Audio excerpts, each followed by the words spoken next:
So Koya, one of the questions is, if you were coaching a couple and they were having relationship problems and condescension was a problem in that relationship over and over, what would you advise that couple to work through?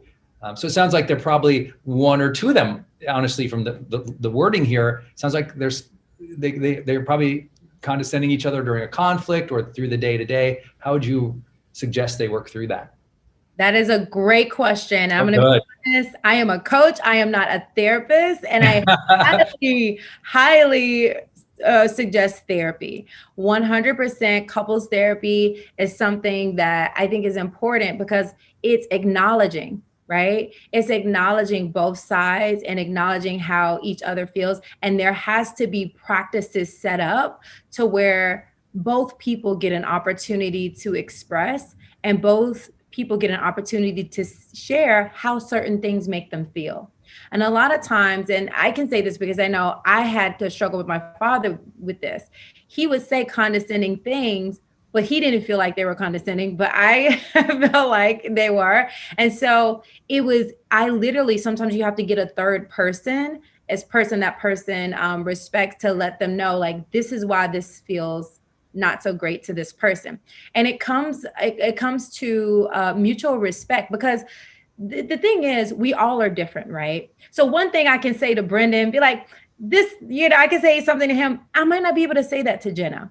So it's really not about a right or wrong. It's about acknowledging another person's feelings. And if they tell you, when you say this, it hurts my feeling, they just got to stop doing it. I mean, like I said, I'm not a therapist, but at the end of the day, and I told my father, at the end of the day, if when you say this, it's painful to me, I'm just requesting and asking you not to say it. And it really does have to be that clear. So I do coach people, if you're in relationships, business relationships, personal relationships, where someone is doing something to harm you, I always go as an optimist, right? I am an optimist. I always go that they didn't intend to.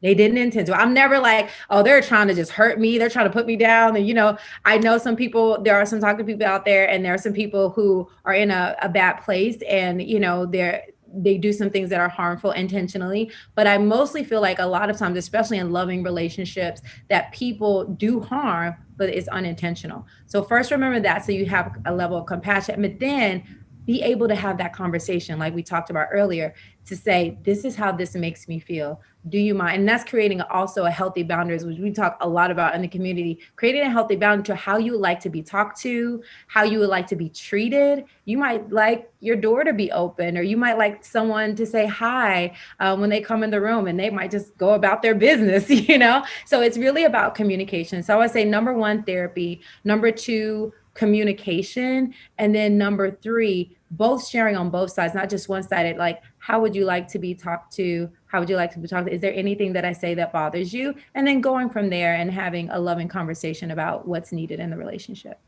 So good. So good.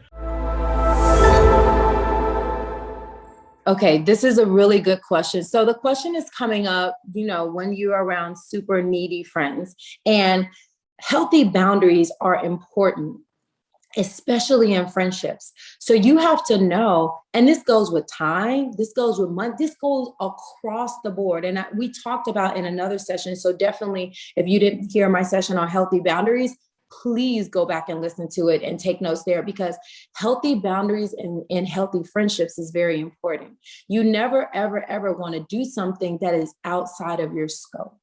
Right? So if a friend says, I'm struggling financially, can you loan me $500? If you don't have the money to loan, just because you asked doesn't mean you have to give them $500.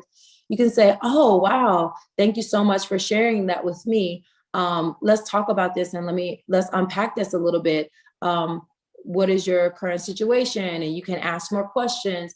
And at the end of the day, you might say, hey, I can't loan you the $500, but I can help you look for a job. I can help you apply for a loan. I can help you apply for a credit. You see? So it's not always that just because you ask, you have to do what that person is asking for. You have to make sure you have a healthy boundary on what you can do. And just because you have it doesn't mean you have to support in that way. You can support mentally, spiritually, physically, or emotionally. So that spiritual support is like, hey, let's just pray about it. Let's meditate. Let's manifest on how, and you can do a visioning together. And I learned this from Michael Bernard Beckwith of Agape Spiritual Center. So what we do within the church and also within the entire community is we vision together. So, or I can give you $100 towards it. Exactly. Good compromise. But let me tell you something that's even more powerful is visioning and sitting with a person, whether it be a relationship or whether it be, spiritual, and either of the things we talk about, spiritual wellness, but actually sitting with them and visioning. And Reverend Beckwith has a book called Visioning, where he teaches like life visioning and envisioning what you want in different areas of your life. I highly recommended Life Visioning by Reverend Michael Bernard Beckwith. But basically you sit with your friend and you close your eyes and you put what's on the table, what's the challenge, and you vision seeing it happening differently.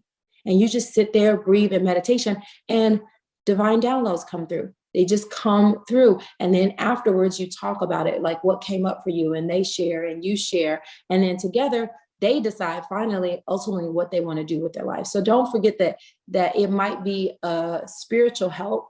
And then well-being, you might say, hey, I know that you're struggling because you're having a hard time getting to work, or you might be able to drive them to work. So there are just so many things that you can do to support a friend. So please don't think it's always financial. I have been in that place, being financially stable, where I felt like I leaned into giving financially because I was traveling and because I'm in California, and that's all I felt like I could do. Right? But that's so not true, because what I started to learn is that I can get on the phone, I can vision with them, I can help them in other ways that are actually going to be more helpful in the long term. Sometimes we get into what is called handicap friendships. And what that means is that if every time someone asks for money, you give it to them, and you're not actually helping them with the problem that they're going through, it's handicapping them to find the solution. But if you actually vision with them and help them find a solution, then hopefully they won't necessarily have to keep coming back to ask you for money.